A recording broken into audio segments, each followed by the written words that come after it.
We're going to talk about something that could change the way you see everything around you and even yourself. The topic we're diving into is It's Time You Know the Truth. This discussion is about uncovering some deeper truths that can help you shape your life by understanding how powerful your mind and body really are. Imagine for a moment that you are on the brink of a breakthrough, standing at the edge of a new reality. Most people live their lives running on autopilot. They're caught in the routines of daily existence, repeating the same patterns over and over again. What if I told you that your thoughts and feelings are actually creating your reality? It's true. The truth is, your mind and body are deeply connected, and understanding this connection can help you break free from old habits and limitations. When we talk about creating a new reality, we're talking about making changes that go beyond how you currently live and feel. It's about transforming your whole state of being. Let's break this down a bit. Every thought you have is important. Imagine each thought as a message that you're sending to your brain. Your brain, in turn, takes these messages and sends signals to your body. This ongoing process is what shapes your state of being. So if your thoughts are mostly negative or worried, this affects how you feel physically and emotionally. For example, if you're constantly thinking about things that make you anxious or upset, your brain sends these signals to your body. Your body responds by getting tense, stressed, or exhausted. Over time, this becomes your normal state of being. It's like your body gets used to being in this stressed out mode. You might find yourself reacting to every little challenge or problem that comes your way, just trying to manage the stress. This is what we call living in survival mode. In this state, your body and mind are always on alert. You're constantly reacting to stress and challenges instead of calmly dealing with them. This can make you feel overwhelmed and exhausted. It's like you're always running on high alert, which can wear you down over time. But here's the good news: you have the power to change this. If you want to create a new reality for yourself, you need to start by changing your thoughts and emotions. It's not just about thinking happy thoughts, but about shifting your whole way of thinking and feeling. When you start to change your thoughts, you're sending different signals to your brain. For instance, if you begin to focus on positive and empowering thoughts, your brain receives these new messages and starts sending different signals to your body. This can help shift your state of being from one of stress and survival to one of calm and well-being. This process involves a few steps. First, you need to become aware of your current thoughts and feelings. Pay attention to how often you're thinking negatively or feeling stressed. Once you recognize these patterns, you can start to work on changing them. But here's the truth: you have the power to change this. You can break free from the automatic responses that are rooted in your past experiences. It starts with awareness. Awareness is the first step to transformation. When you become aware of your unconscious thoughts and emotions, you can begin to change them. This process requires an incredible amount of consciousness and energy. You have to be willing to observe yourself without judgment and recognize the habitual patterns that hold you back. Every time you sit down to meditate or reflect, you're giving yourself a chance to break this cycle. Meditation isn't just about sitting in silence, it's about becoming familiar with your inner world, and that includes recognizing and dismantling the negative aspects of your personality. This is where the real work happens. You're not just sitting still. You're actively working to change your brain and body. Let's break this down. When you meditate, you're creating a space where your brain waves can slow down. You move from a busy, active state to a more relaxed state. This is important because it allows you to tap into a different level of consciousness. In this state, you're not as influenced by the external world. You start to focus more on your inner world, your thoughts, and your feelings. Now consider this: if your thoughts create your reality, then how do you start thinking differently? It begins with setting clear intentions. When you close your eyes and visualize your ideal future, your brain doesn't distinguish between imagination and reality. It starts to wire new neural connections, preparing you to act in alignment with your vision. This process is called neuroplasticity. You're literally changing the structure of your brain by thinking differently. Your brain, when primed with positive thoughts and intentions, becomes a map to your future rather than a record of your past. You're not just thinking about what you want, you're creating a new reality by installing new neurological hardware. This is why it's crucial to stay focused on your goals and dreams. The more you rehearse your future, the more real it becomes to your brain. But let's get deeper. To truly make a change, you need to address your body as well. The body is like a record of your past experiences. It remembers every stress, every trauma, and every emotional reaction. When you try to meditate or change your thoughts, your body may resist. It might crave old patterns or react with discomfort.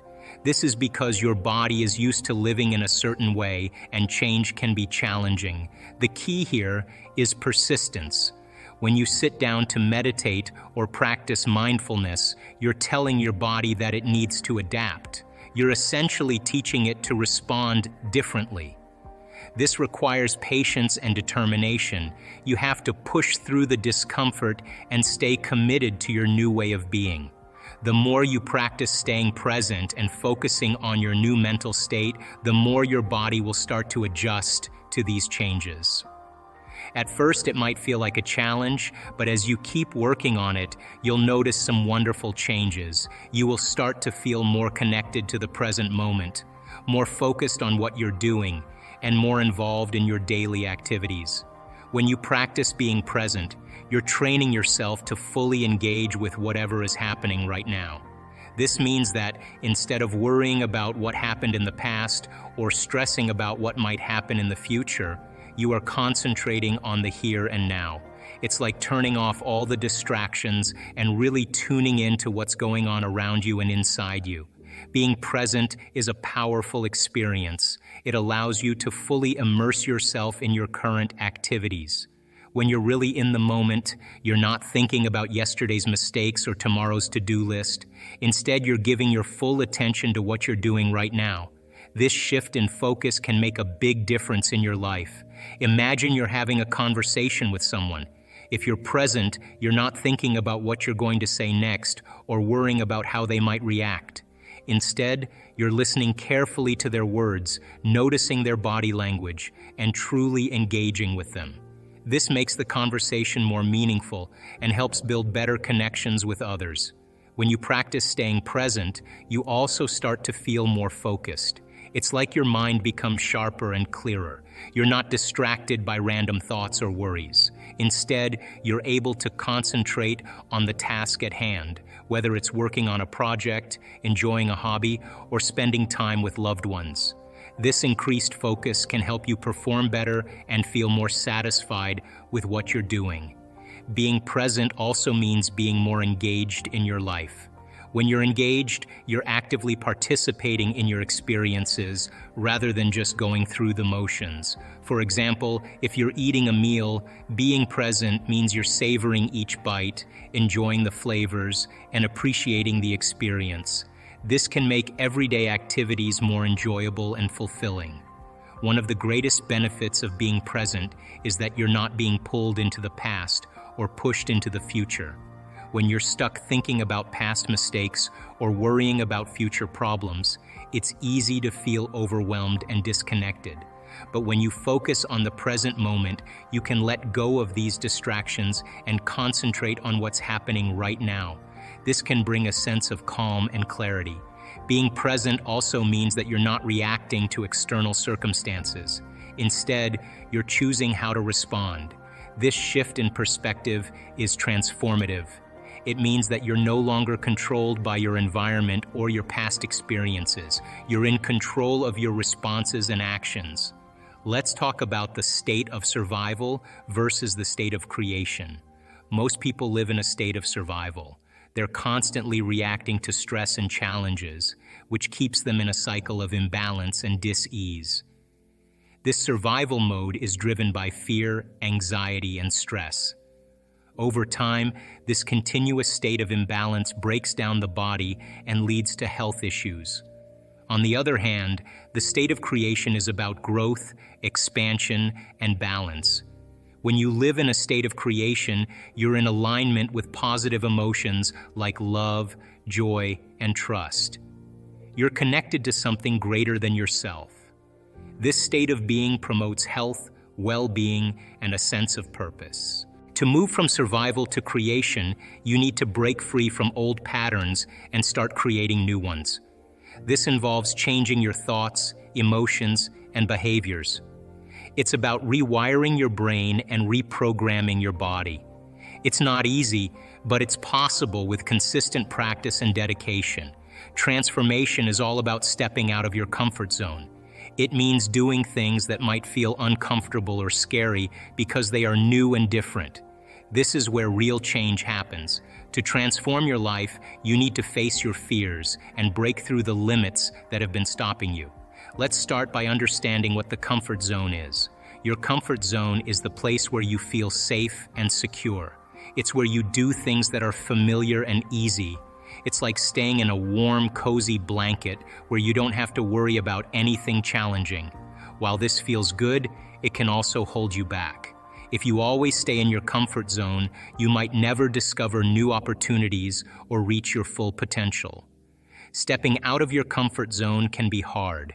It often involves facing fears that make you feel uneasy.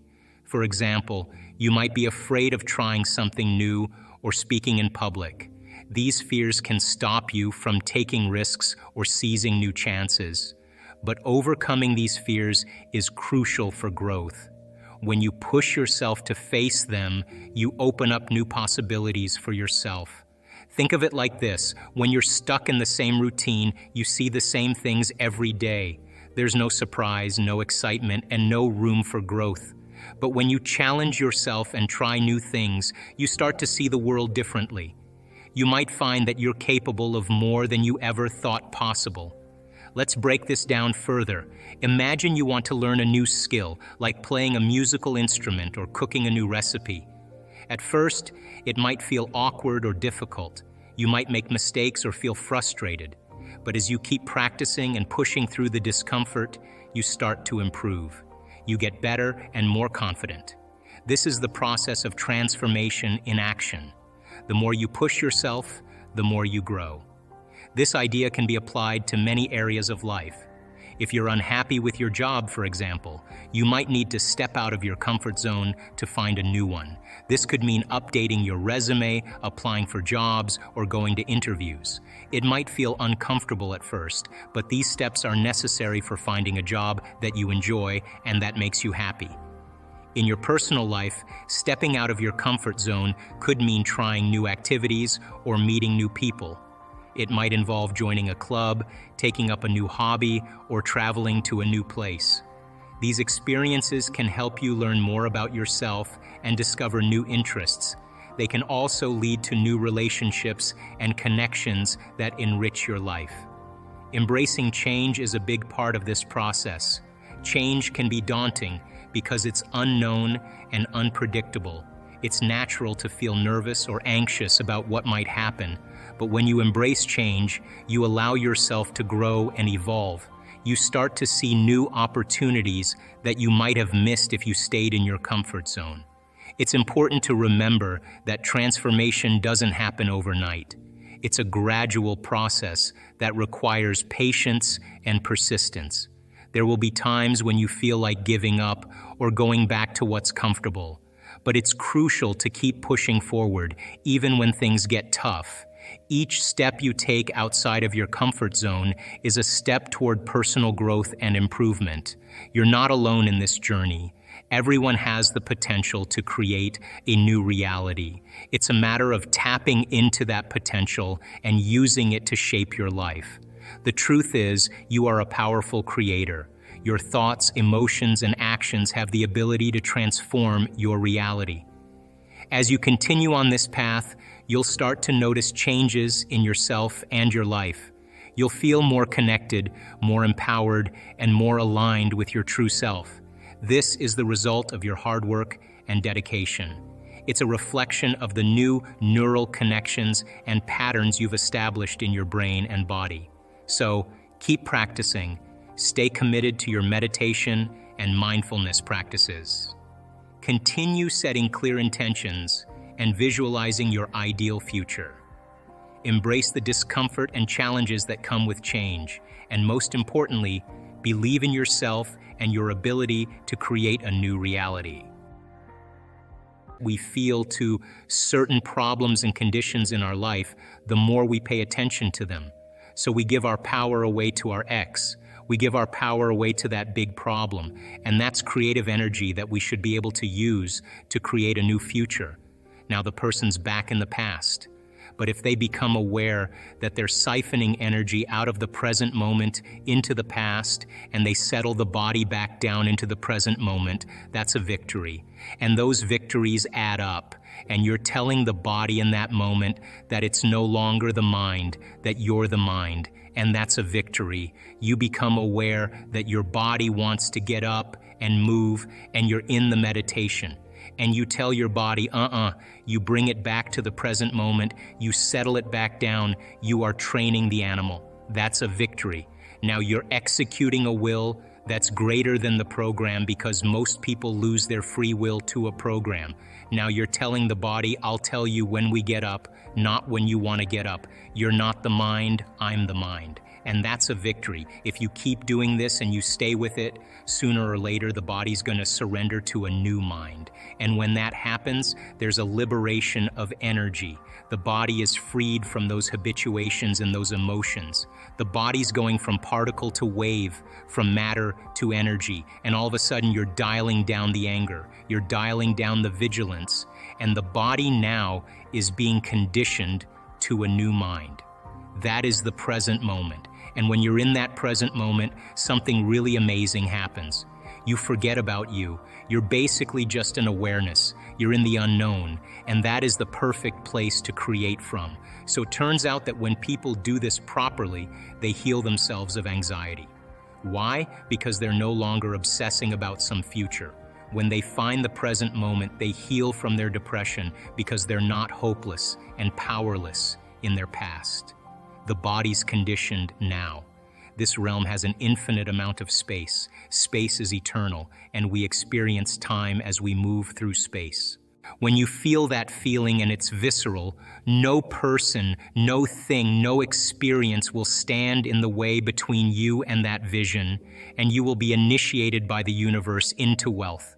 Once you start feeling unlimited, once you start feeling abundant, once you start feeling worthy, now you're teaching your body chemically to understand what your mind has intellectually understood. Now it begins to come to you. You become the vortex or the magnet to your destiny. You are not going anywhere to get anything. You are actually collapsing space and time, and you are drawing the experience to you.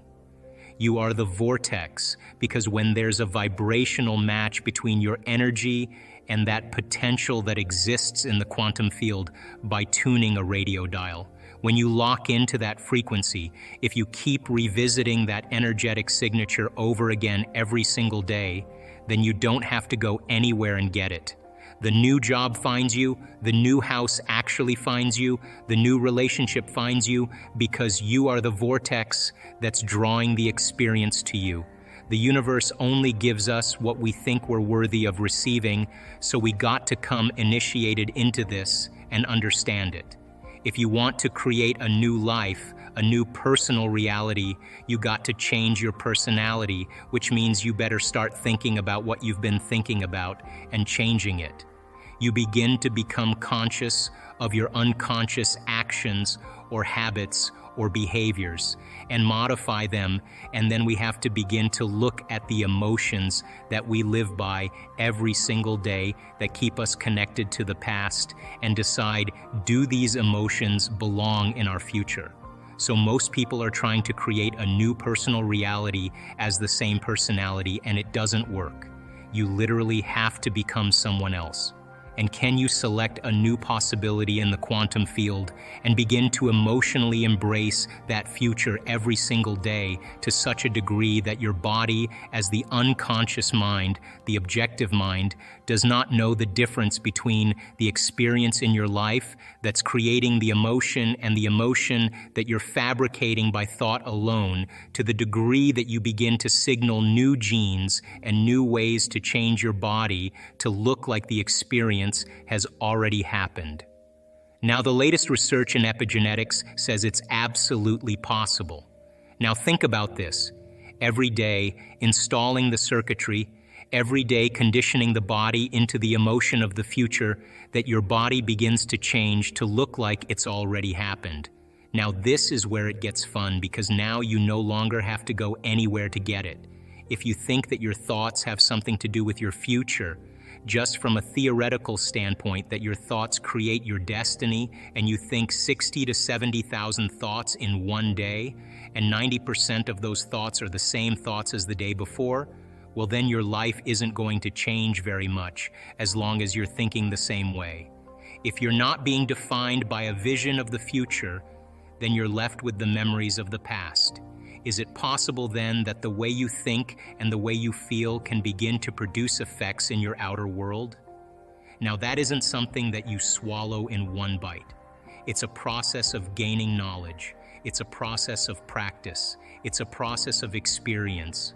Once you start seeing those synchronicities, those coincidences, those opportunities that start to fall into place, because you're experiencing change in your outer world, if you're doing the work, you're going to start paying attention to what you're doing inside of you that's producing the effect outside of you.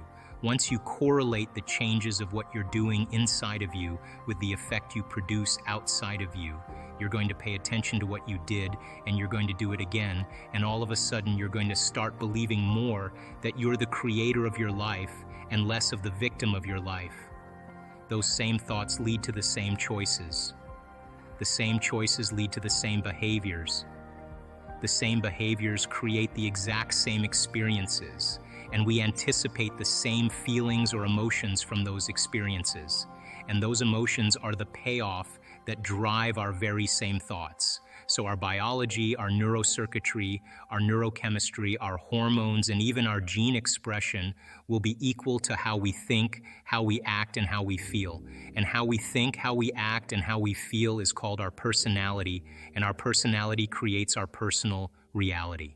That's it. I want people to begin to understand that thoughts are very powerful, feelings drive our thoughts, and that they can begin to create a better life for themselves once they understand some of these principles. We live in a world where often when people think about visioning the future, they vision stuff. So you have a vision of the car you want, or you have a vision of an amount of money you want, or you have a vision of a home you want, and you see this with people with their vision boards. What's your take on that? And is that the right type of visioning? And what is the right type of visioning? Well, we do so many different variations because I think people integrate information differently. And all of those cars and homes and whatever that is, there are symbols of what it looks like when a person actually arrives at this concept called abundance, right? So if those things help them to associate with something that creates a feeling of abundance and they're building their vision board to help them to get clear on their intent, then that's fine, because they're associating objects or things or material things that they'll say, that's when I know that I'm abundant. That's fine. Other people will say, look, abundance just means that I have more than I need, and I'm happy with that. And for them, there's a feeling that is associated with that. And when they begin to dream about their future, they may see themselves in a scene or see themselves a certain way. I don't care what it takes for the person to get there, because once they have their abundance, and this happens quite a bit in our work, when you finally have everything you want, there's only one thing you're going to ask yourself: how am I going to contribute to the world? How am I going to make a difference? So we use different tools to help people to get to that point. But if the person's doing the vision board and they're saying, when I get my new car, I get my new house, I get my new relationship, then I'm going to feel so great. Well, then they're back to the program, waiting for it to happen, for them to feel the emotion. They're believing their outer world has to change in order for them to feel better. There's no effect of drawing the experience to you that way. So the person has to use those tools to get them into the emotional state for them to feel like it's already happened. Now think about this. If you get up from a creative process and you feel grateful, you feel a love for life, you feel a joy for existence, you feel a passion for the moment, you will not be looking for your future because you'll feel like it's already happened. It's the moment that we start feeling those self-limiting emotions, that we feel separation, and then we start looking for it again. Well then, if you're waiting, you're not creating, you're in separation again. So then, whatever it takes for you to move into a state of being, and what is a state of being? Thoughts are the vocabulary of the brain. Feelings are the vocabulary of your body. How you think and how you feel creates your state of being. So then if you wake up in the morning and you come back to your senses with a clean slate and you say, I don't feel anything, you say, well, let me start thinking about all the problems in my life. Well, all those problems are connected to different people or different objects or things at different times and places. The moment you remember your problems, a memory is a record of the past. You're thinking in the past. Every one of those problems has an emotion associated with them. So all of a sudden you start feeling unhappy, you start feeling bitter, you start feeling frustrated. So now your body's in the past. So then most people then create a state of being that's connected to their past. And if they're in the familiar past, then they are going to crave the predictable future and they're going to fall back into routine. So then we want people then to get very clear on that vision of their future, however they do it, and begin to combine that clear intention with an elevated emotion. And the stronger the emotion they feel from the vision they're creating, the more altered they feel inside of them, the more they're going to pay attention to the pictures in their mind. And now they're remembering the future. The knowledge creates awareness. Awareness creates consciousness. Consciousness and energy are connected, so there's a change in energy globally going on with the world. Now that knowledge and that change of energy has effects on paradigms that are no longer a vibrational match with that new level of consciousness. This is the time we've been waiting for. This is where it's happening in the Milky Way. This is happening here because there's a true coming of a new consciousness. It's not one person that's coming. It's a collective consciousness that's emerging. If you look around the world right now, whether you're looking at the economic model or the political model or even certain aspects of the religious model, the environment, the medical model, there's several different parts of our culture that's beginning to collapse. If you study human nature, historically, we always wait for crisis or trauma or disease or diagnosis, both as an individual and as a culture, before we decide to change. If you look at this and you study it in history, it's a sign that something new has to be born. Because the old model of reality begins to change, something else has to replace it. So we have two ways that we actually face crisis. We can either face crisis in a state of emergency, which in the beginning of a crisis is healthy, or we can face crisis in a state of creativity and innovation. If you're addressing a financial crisis or a crisis in a culture and everybody is selfish and everybody's living by those emotions, then they're pushing their way to get to the head of the line. They're competing, they're forcing outcomes, they're using very primitive systems to try to take care of themselves. We know from the physiology of the brain that most of the blood supply goes to the hindbrain and away from the forebrain. Those chemicals create a gap between the way things appear in our life and the way things really are. In other words, we're viewing reality in an altered state. So we don't see possibility. We feel separate from each other. We are competing and striving to get to the head of the line by using our cunning, manipulative, egocentric ways to get there, and we're very controllable. Fear is very controllable. Competition is very controllable. Anger and war divides individuals. Now, that is not a way to address a crisis, because the service to self, or taking care of the self, is the exact thing that enhances the crisis. Because if you and I are all doing the same, if we're all doing the same thing, then a culture becomes more divided. It becomes more disintegrated. It becomes more incoherent. And possibility then is not part of the equation. So the other state of mind, if you can view crisis as a great opportunity brilliantly disguised as an impossible situation, and you have to match the conditions in your environment with a new mind. Now we're talking about greatness, because innovation and creativity and a new way of thinking and a new way of being means that we can't do the same thing from the past. And so in history, cultures that are individuals that overcame their environmental conditions were considered mystics and saints and leaders and charismatic leaders. They were individuals that saw past the illusion of the present reality. When we begin to become innovative or creative, the brain begins to switch. We begin to turn on the forebrain, the frontal lobe, which is really the crowning achievement of the human being, and we begin to ask bigger questions. How can we create a new way of being in a world that's falling apart? How can we begin to create a new system to adapt to these conditions? And I think that people, when they begin to feel empowered by possibility, when they begin to see that the death of the old paradigms means the beginning of a new paradigm. How many people actually believe in the idea that the way you think has some effect on your life? So how many people actually woke up this morning and consciously created a future? You know, the biggest reason why people don't do it is because you don't really believe it's true. You see, if you knew on a gut level that it was absolutely true, would you ever miss a day, and would you ever let any thought slip by your awareness that you didn't want to experience? So your brain, according to neuroscience, is organized to reflect everything you know in your life.